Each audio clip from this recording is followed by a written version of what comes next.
One TV Patrol. Mga OFOP grantees gidasig nga buhaton ang counterpart sa programa. Buhaton usab sa mga OFOP o One Family One Professional grantees ang ilang responsibilidad isip bukti sa pagpahimulo sa programa.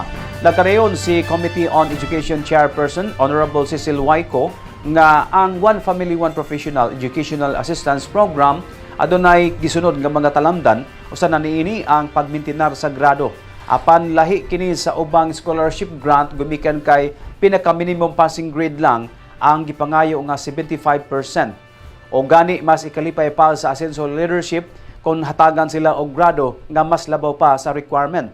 Gawa sa mga scholastic requirement, giawhag usab ang mga OFOP grantees nga mamahimong modelo sa katilingban o sa mata sa kabataan. Pinaagi sa pagsunod sa mantra o core values sa asenso leadership o pagsuporta sa advokasya labi na sa kalinaw ug kalambuan. Dugang pa ni Konsehal Cecil ko nga gamay lang ang maong financial assistance apan dako na kini ug tabang sa mga galastuhanan sa pagtungha sa kolehiyo. Gikan sa sinugdanan sa school taman sa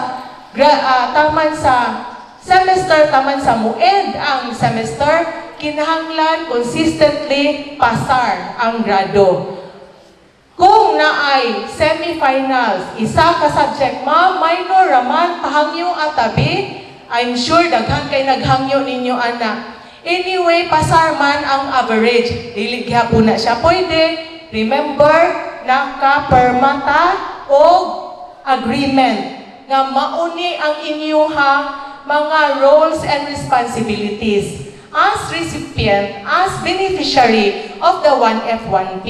Swerte kaayo mo nga nabilong ani nga programa. So dili ni nato chance na ni nato no? Grab the chance.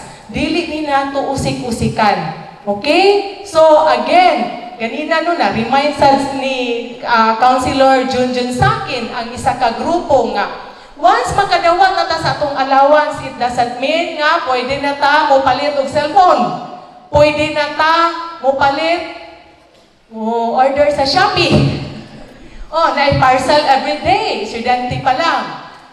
Dili ni siya pwede unahon nato unsa may kulang sa ato ang studies.